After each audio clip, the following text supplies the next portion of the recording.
Bonjour à toutes et à tous et bienvenue dans cette revue de marché de ce mercredi 9 février 2022, Trading University Center. Je suis ravi de vous retrouver comme chaque matin. Je suis désolé pour la séance d'hier. Malheureusement, je fus indisponible pour le webinaire.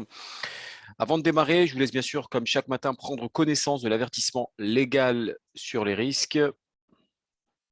Alors que ce webinaire, bien évidemment, est donné à titre indicatif et ne représente en aucun cas un conseil, un investissement. Alors, on va passer un peu moins de temps sur la partie fondamentale parce qu'il n'y a pas énormément de choses à se mettre sous la dent en attendant demain et une réflexion importante donc, concernant l'IPC Core. Mais déjà, on va faire un petit retour sur ce qui s'est passé hier, à savoir que Wall Street a terminé en hausse, notamment à l'issue d'une nouvelle séance extrêmement hésitante, encouragée bien sûr par de bons résultats trimestriels d'entreprise dans un contexte donc de remontée des taux obligataires. Il faut savoir que ces derniers temps, les dernières séances ont été agitées, déjà pour les indices américains entre autres, mais également les indices européens, alors que les projets toujours de resserrement monétaire de la Fed entretiennent, je dirais, des tensions sur les rendements obligataires.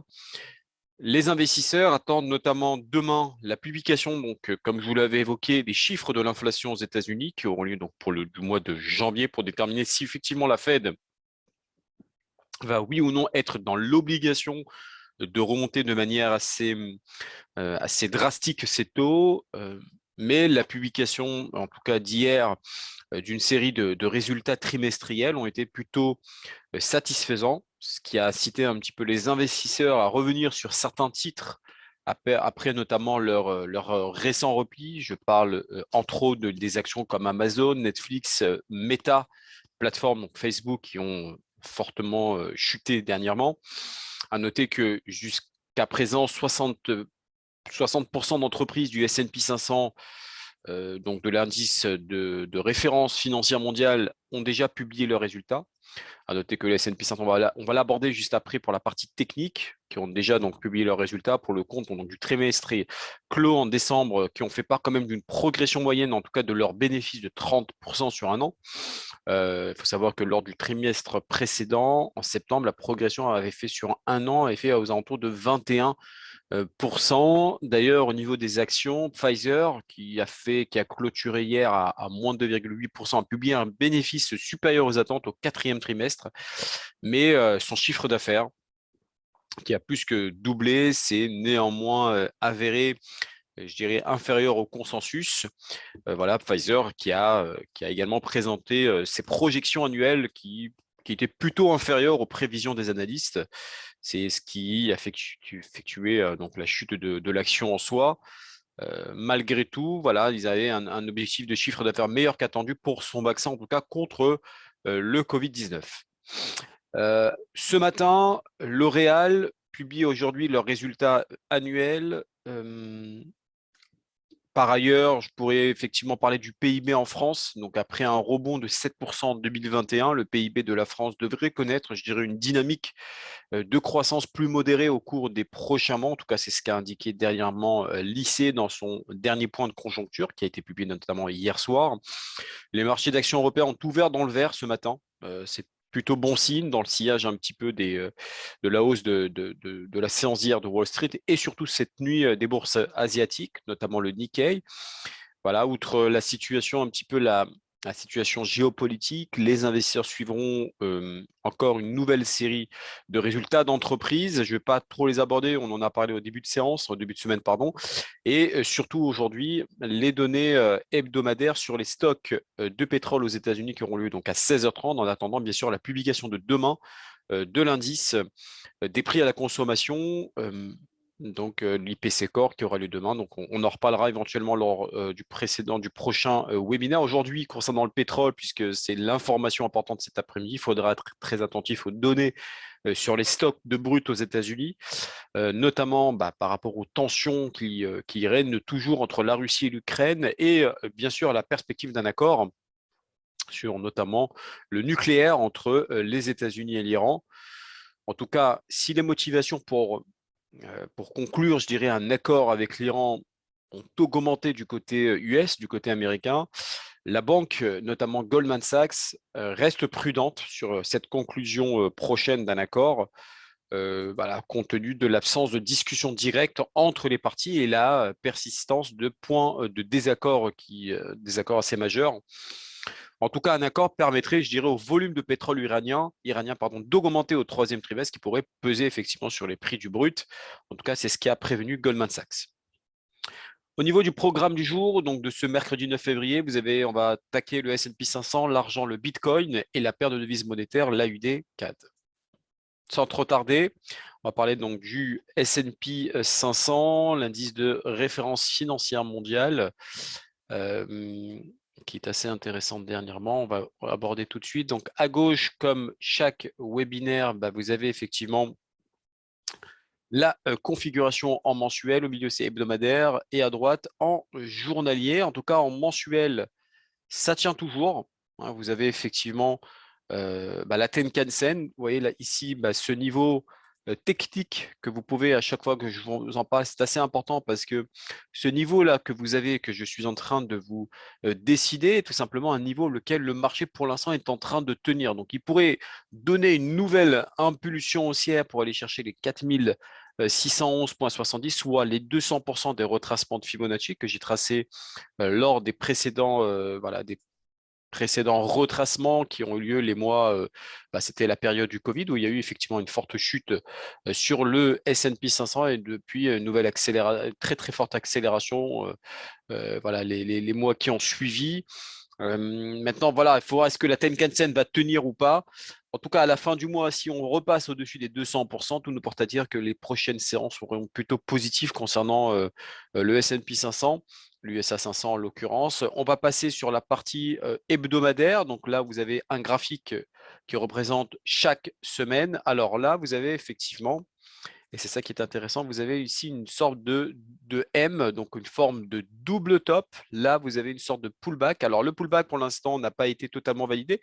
Donc, normalement, l'objectif, c'est d'aller chercher cette zone technique. D'accord. Donc, si on repasse au-dessus de cette zone technique, tout nous porte à dire qu'on pourrait avoir une nouvelle accélération pour aller chercher les 4611,70. Maintenant, attention quand même. Pourquoi attention?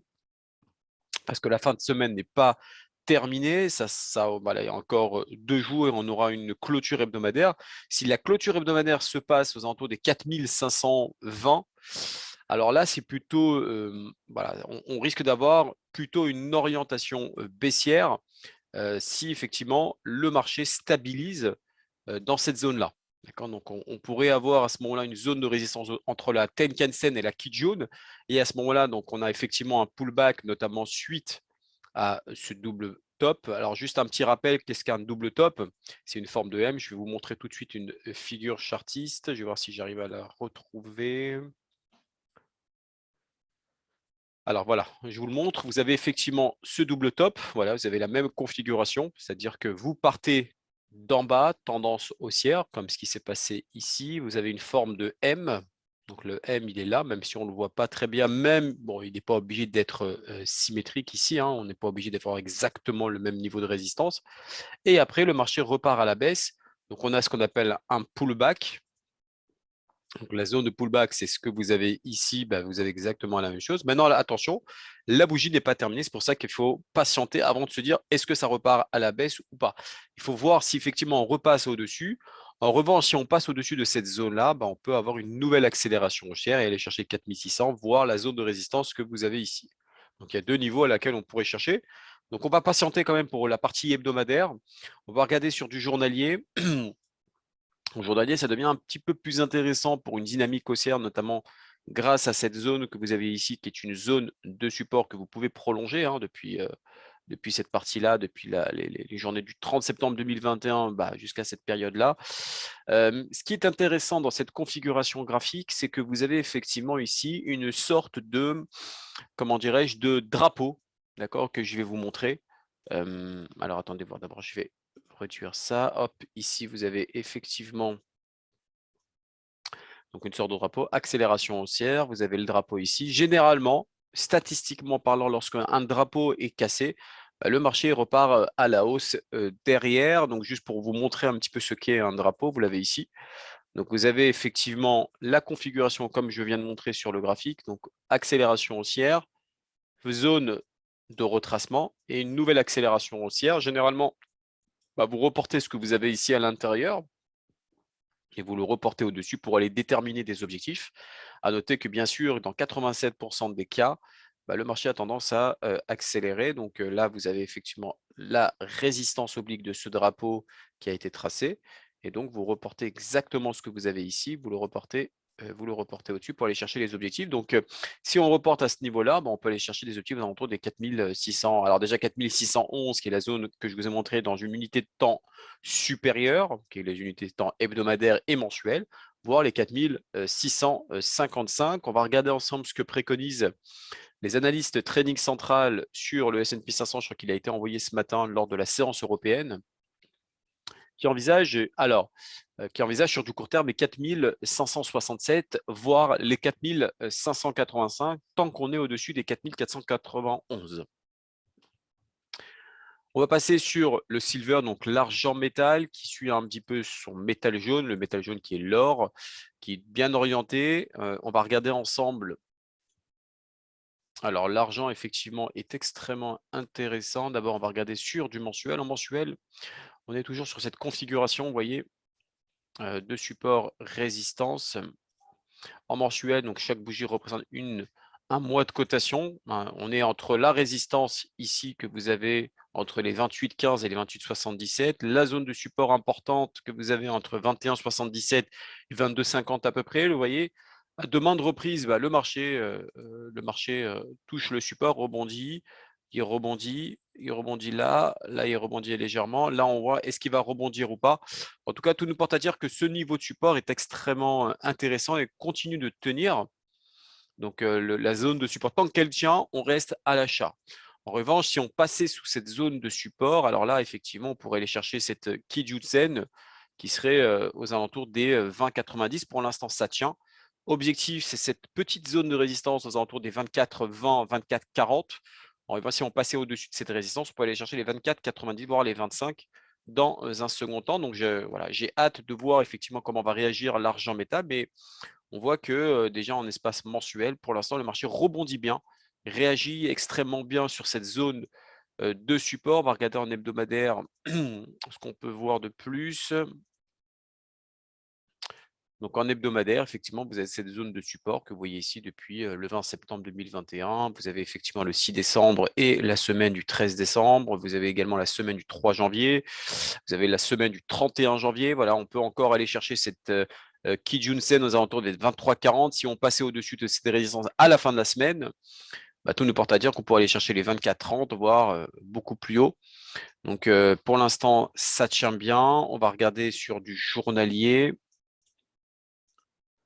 Donc sur du journalier, voilà, on voit que le support oblique ici tient entre la zone ici que vous avez ici, les différents creux que vous réunissez par rapport au support oblique. Vous avez une zone de résistance à ce niveau-là. Si on passait au-dessus de la résistance, alors à ce moment-là, on pourrait aller chercher cette zone, voilà, cette zone ici que vous pouvez trouver aux alentours des 24, 24,40. 24,70, ça serait le prochain niveau.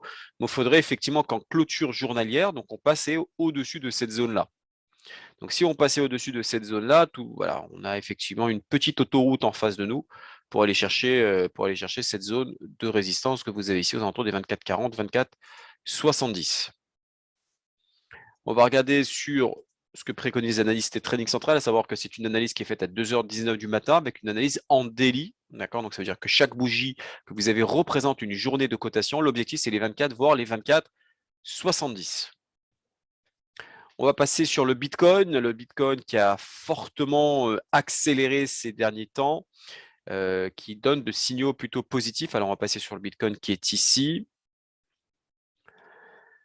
Alors, je ne sais pas si vous vous souvenez, on avait parlé effectivement d'abord de la configuration mensuelle. On a parlé plusieurs fois du Bitcoin lors des précédentes revues. Je vous inviterai bien sûr à regarder si vous souhaitez en savoir un peu plus. C'était la zone ici que vous avez et que l'objectif d'achat, c'était plutôt dans cette Kijun-sen, c'était aux alentours des 36 300.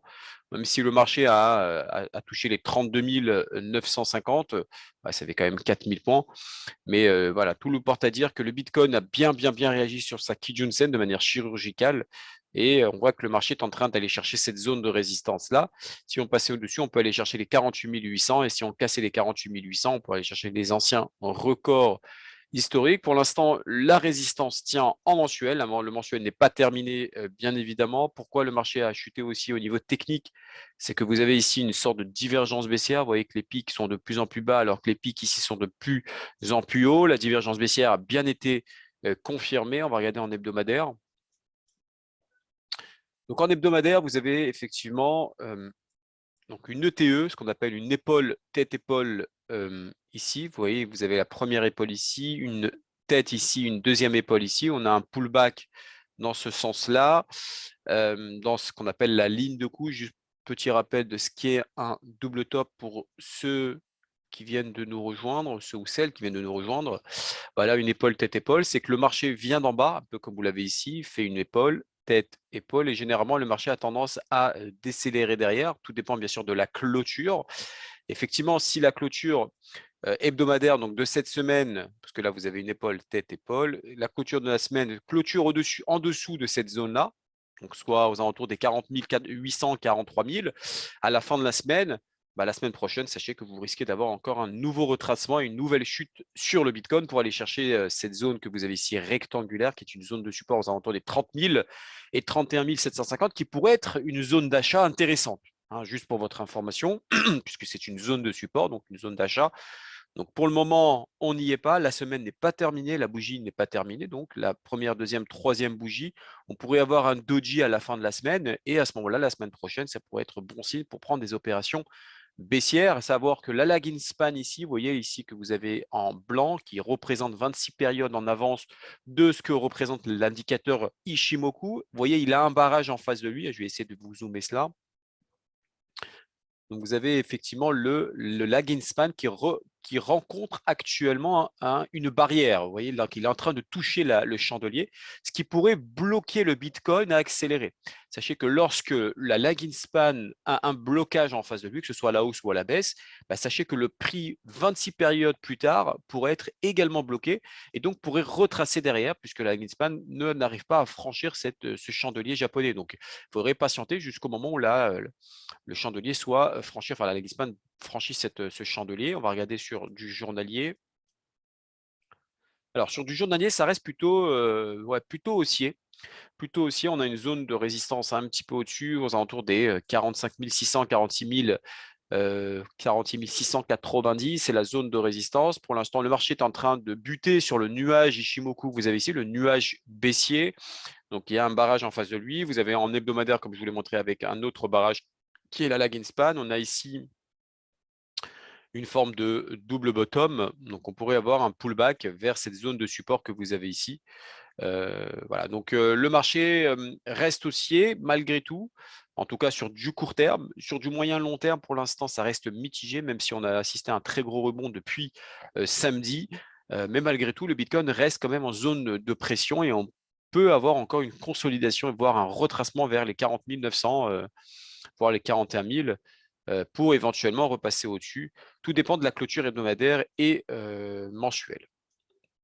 On va regarder ce que préconisent les analystes trading central qui envisagent une hausse depuis. Alors attention, bien sûr, c'est une analyse qui est faite le lundi 7, il y a 2 jours, mais c'est une analyse qui est faite donc avec des graphiques en bougie daily, c'est-à-dire chaque bougie représente une journée de cotation. L'objectif, c'est 44 000 tant qu'on n'a pas cassé les 38 000. En revanche, si on passait en dessous des 38 000, on peut aller chercher les 33 000, voire les 29 000 tout court.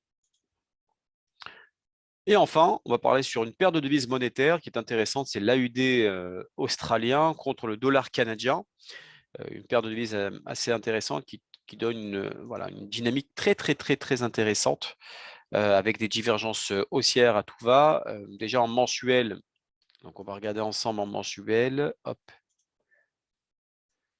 Alors, en mensuel, vous avez effectivement ici déjà une résistance oblique. En fait, la UD4 monte parce que déjà le dollar australien est en train de rebondir par rapport au dollar américain.